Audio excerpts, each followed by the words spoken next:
आप देख रहे हैं SDN न्यूज, मुद्दे की बात आपके साथ। जो तरीका इन्होंने जेएनयू के साथ अपनाया था, वही तरीका उन्होंने इस देश के भीतर जो सीए एनआरसी का विरोध कर रहे थे उनके साथ अपनाया कि नहीं अपनाया? उनको देशद्रोही बोला कि नहीं बोला? उनको आतंकवादी बोला कि नहीं बोला? और वही तरीका ये आज देश के किसानों के साथ अपना रहे कि नहीं अपना रहे हैं? तो हमारी बारी आई थी, तुम्हारी बारी आई, और पुलिस वाले याद रखिएगा, आपकी भी बारी आएगी। जनता चलाते हैं आप हमारे ऊपर, याद रखिएगा, ये सरकार जब आपका पेंशन बंद कर देगा ना, तब आपके लिए बोलने वाला कोई नहीं होगा। हम सरकार को टैक्स देते हैं।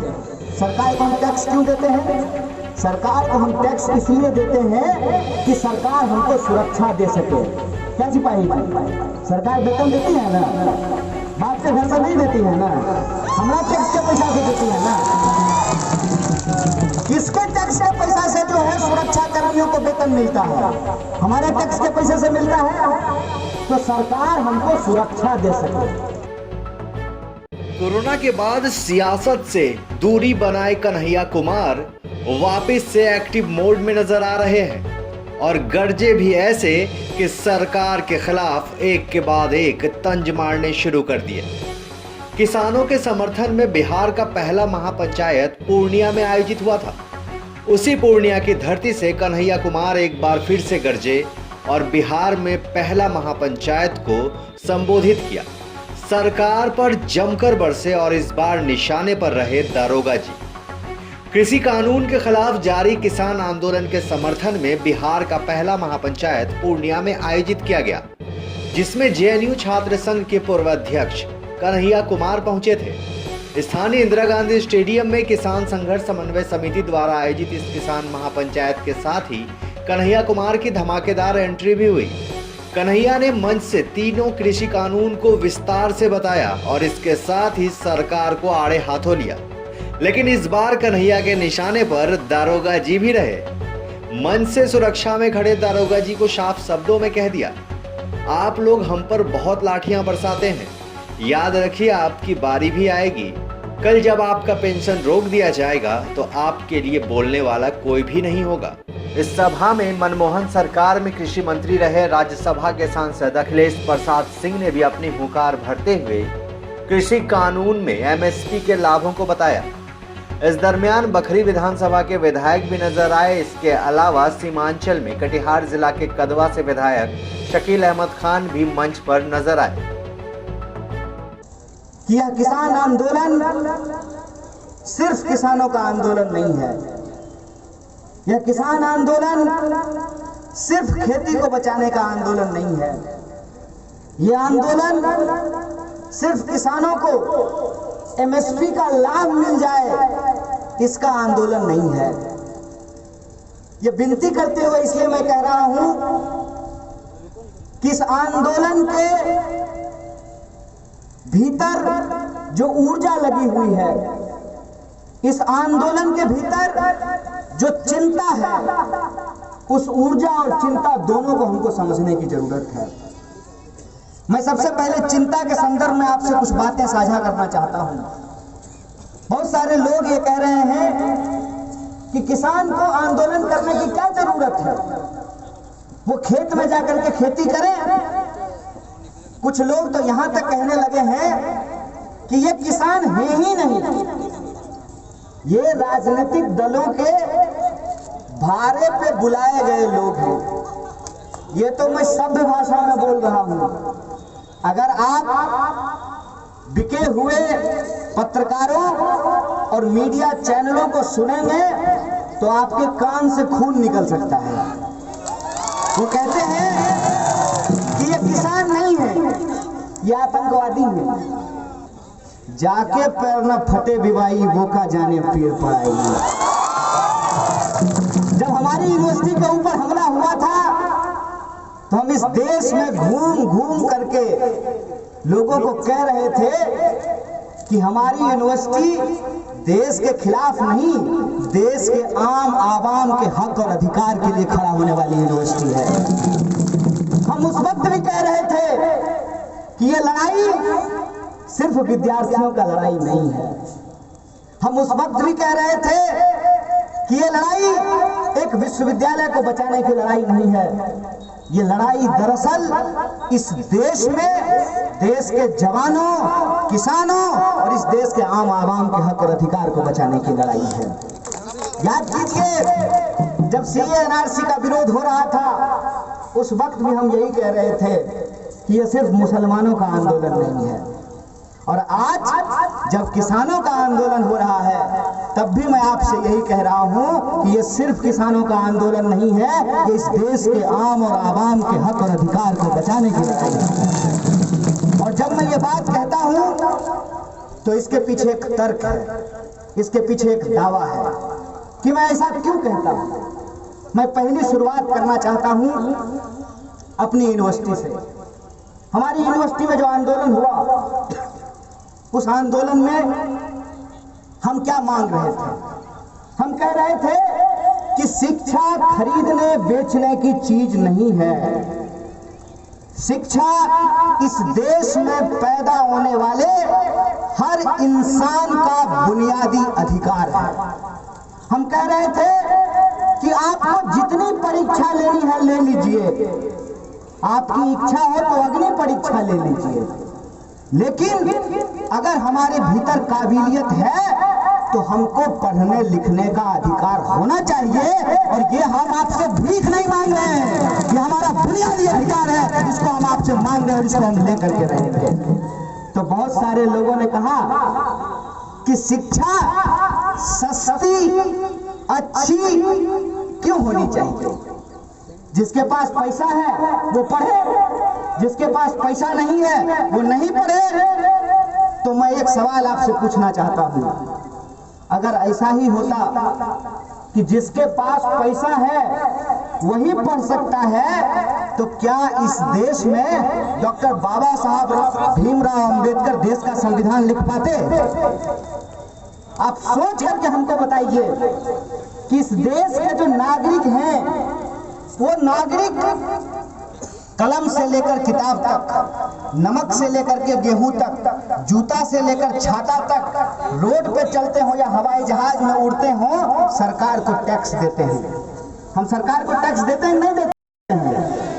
ऐसा तो नहीं है ना कि सिर्फ अरबपति खरबपति लोग ही टैक्स देता है, हम लोग भी टैक्स देते हैं। जब मोबाइल खरीदते होंगे तो मोबाइल के दाम के नीचे लिखा रहता है ना, inclusive of all taxes, Hindi में लिखा रहता है सभी कर सहित।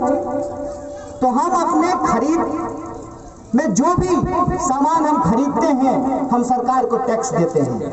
सरकार को हम टैक्स क्यों देते हैं? सरकार को हम टैक्स इसलिए देते हैं कि सरकार हमको सुरक्षा दे सके। क्या सिपाही जी, सरकार वेतन देती है ना, बाप के घर से नहीं देती है ना, हमारा टैक्स के पैसा से देती है ना। किसके टैक्स के पैसा से जो है सुरक्षा कर्मियों को वेतन मिलता है? हमारे टैक्स के पैसे से मिलता है। तो सरकार हमको सुरक्षा दे सके। दूसरा, सरकार हमको शिक्षा दे सके। तीसरा, सरकार हमारे लिए स्वास्थ्य की व्यवस्था कर सके। चौथा, सरकार हमारी बुनियादी जरूरतों को पूरा कर सके, इसके लिए हम सरकार को टैक्स देते हैं। देते हैं कि नहीं देते हैं?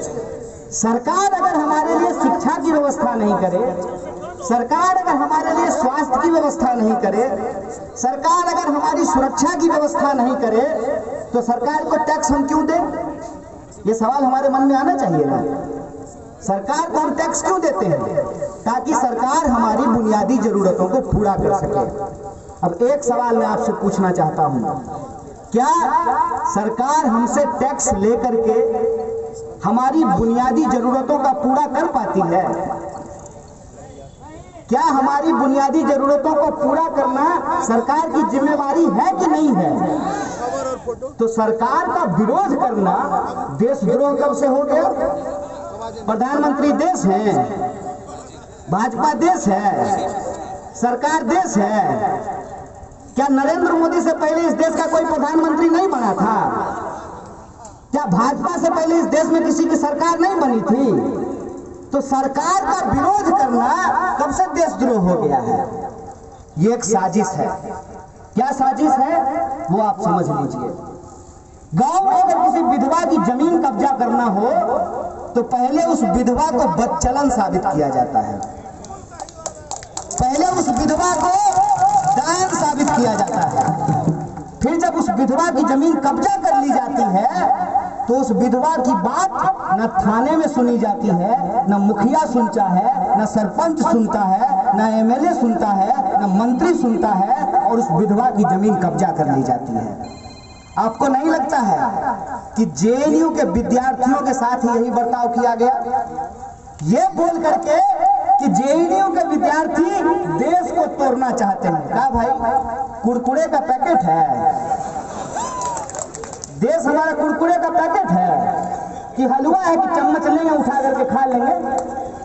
जो तरीका इन्होंने जेएनयू के साथ अपनाया था वही तरीका उन्होंने इस देश के भीतर जो सीए एनआरसी का विरोध कर रहे थे उनके साथ अपनाया कि नहीं अपनाया? उनको देशद्रोही बोला कि नहीं बोला? उनको आतंकवादी बोला कि नहीं बोला? और वही तरीका ये आज देश के किसानों के साथ अपना रहे कि नहीं अपना रहे हैं? तो हमारी बारी आई थी, तुम्हारी बारी आई, और पुलिस वाले याद रखिएगा आपकी भी बारी आएगी। जनता चलाते हैं आप हमारे ऊपर, याद रखिएगा ये सरकार जब आपका पेंशन बंद कर देगा ना तब आपके लिए बोलने वाला कोई नहीं होगा।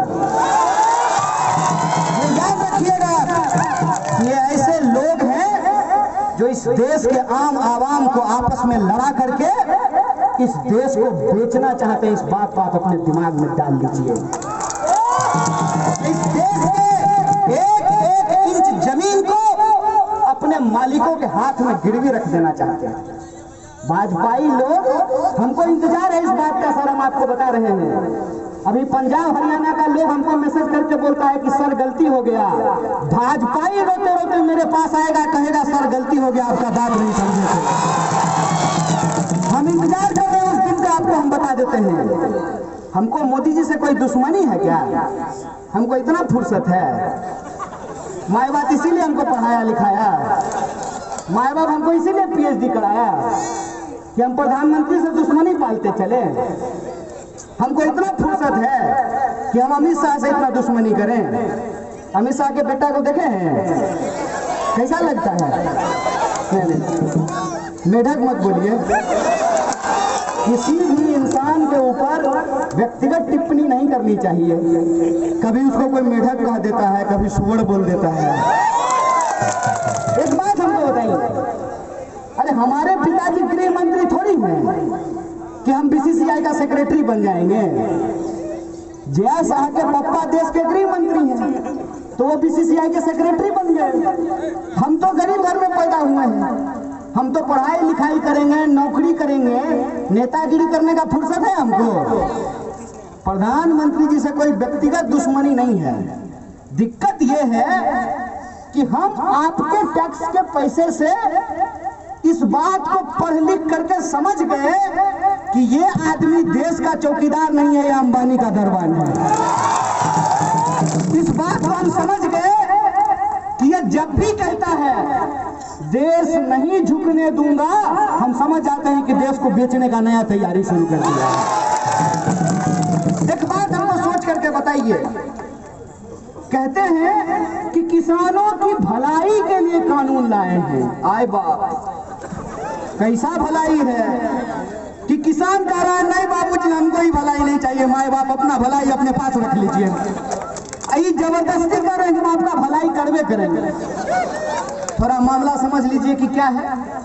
कहते हैं कि विपक्ष का नेता लोग भड़का दिया किसान को। भारी बुड़बक आदमी है जी। विपक्ष का नेता अगर जनता को भड़का सकता है तो बोलिए आपका वोट लेकर के प्रधानमंत्री नहीं बन जाते हैं? विपक्ष के नेता का बात कौन सुनता है?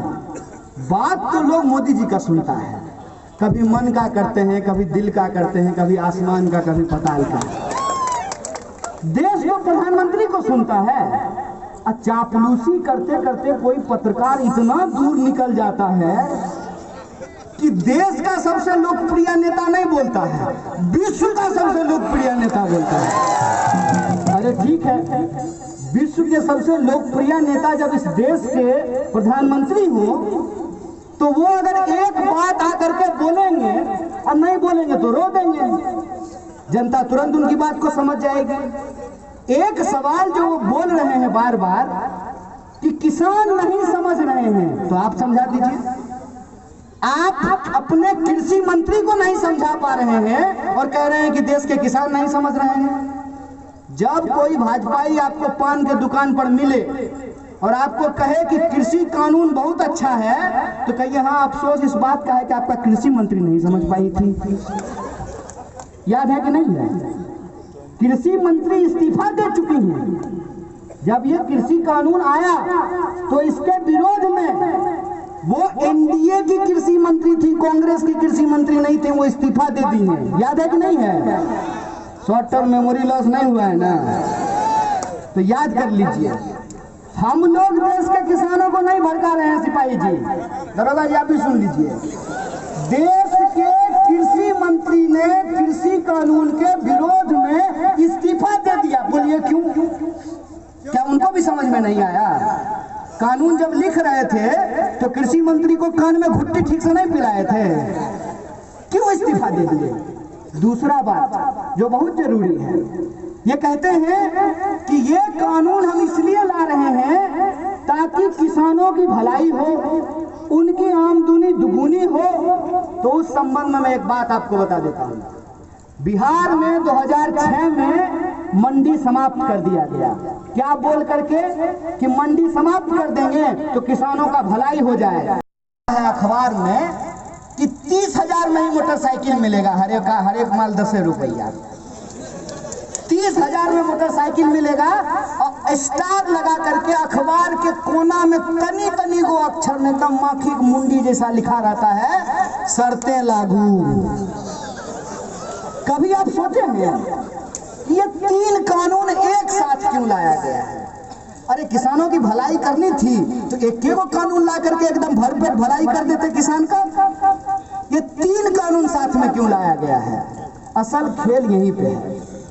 पहला कानून में ये कह रहे हैं कि मंडी समाप्त कर देंगे। दूसरा कानून में कह रहे हैं कि किसानों के खेत को ठेका पे दे देंगे। और तीसरा कानून में ये कह रहे हैं कि अब एसेंशियल कमोडिटी मतलब आवश्यक वस्तुओं की भी काला बाजारी जायज होगी। समझे? आप समझ लीजिए खेला। पहला में कह रहे हैं कि मंडी समाप्त हो जाएगी, मतलब एमएसपी की गारंटी करना सरकार की जिम्मेवारी नहीं है। प्रधानमंत्री जी आए, वहां समेट करके पार्लियामेंट में बोले एमएसपी था, है और रहेगा। हे गुरुदेव, लिख दीजिए एक लाइन कानून में, क्या दिक्कत है? एक लाइन कानून में लिख देने में क्या दिक्कत है? प्रधानमंत्री जी के शब्दों में कि एमएसपी था, है और रहेगा, क्यों नहीं लिख रहे हैं? यहीं पे खेल है। खेल ये है कि मिनिमम सपोर्ट प्राइस है, ये मिनिमम सेलिंग प्राइस नहीं है। जूता के दुकान में जब आप जाते हैं तो आप जूता का दाम तय करते हैं कि दुकानदार तय करता है? बोले कौन तय करता है? किसान अपने फसल का दाम तय कर सकता है? क्यों? टमाटर आप अपने खेत से तोड़ लीजिएगा। हम फैशनेबल के सामने हैं गुरु, हम किस खेती किसानी देखे हैं। टमाटर आप अपने खेत से तोड़ लीजिएगा, बाजार लेकर के जाइएगा, बाजार में जो आपको कीमत मिलेगा उसी कीमत पे आप बेच करके लाइएगा। आपके पास कोई उपाय है? टमाटर को कितना दिन आप घर में रख सकते हैं? टमाटर जो है काला धन तो नहीं है कि उसको गद्दा के नीचे रख देंगे 4-5 साल के लिए, नहीं रख सकते हैं ना। तो टमाटर का दाम हम नहीं तय करेंगे। टमाटर का दाम कौन तय करेगा? खरीदने वाला तय करेगा। इसीलिए सरकार ने एक कानून बनाया था जिसके बारे में पूर्व कृषि मंत्री आपको बता रहे थे कि मिनिमम सपोर्ट प्राइस तय किया गया कि जिसको खरीदना है खरीदे, कोई दिक्कत नहीं है, लेकिन मिनिमम सपोर्ट प्राइस से कम पे खरीद नहीं होगी। इसका क्या मतलब होता है? इसका यह मतलब होता है कि बीएसएनएल अगर रहेगा ना तो जियो जबरदस्ती धनाधन नहीं कर पाएगा। ये समझ लीजिए, अगर सरकारी स्कूल रहेगा तो जबरदस्ती प्राइवेट स्कूल आपके कॉलर को पकड़ करके आपके बेटा से टाई का दाम नहीं वसूल पाएगा। अगर सरकारी रेलवे रहेगा तो जबरदस्ती बस वाला आपके साथ रंगबाजी नहीं कर पाएगा। इस बात को समझिए कि सरकारी चीज का होना क्यों जरूरी होता है। सरकारी चीज का होना इसलिए जरूरी होता है कि सरकारी चीज के दाम के अनुपात में ही प्राइवेट वालों को अपना दाम रखना पड़ता है। अरे जिसके पास पैसा है वो तो किसी प्राइवेट अस्पताल में जाकर इलाज करा सकता है, जिसके पास पैसा है वो तो किसी प्राइवेट स्कूल में जाकर के अपने बच्चों को पढ़ा सकता है, और जिसके पास पैसा है वो अपने घर पे ही चाहे तो जियो का टावर लगवा सकता है। हो सकता है कि नहीं हो सकता है? स्विमिंग पूल अगर हमको पैसा होगा तो हम घरे में स्विमिंग पूल बनवा लेंगे, लेकिन आप अगर नदी बेच दीजिएगा और कल को अगर हम भैंस धोने के लिए जाएंगे तो सिपाही जो वहाँ डंडा लेके खड़ा हो जाएंगे कि पहले टैक्स दो तब भैंस धोने देंगे। इस बात को आप समझिए कि पूरा मामला क्या है।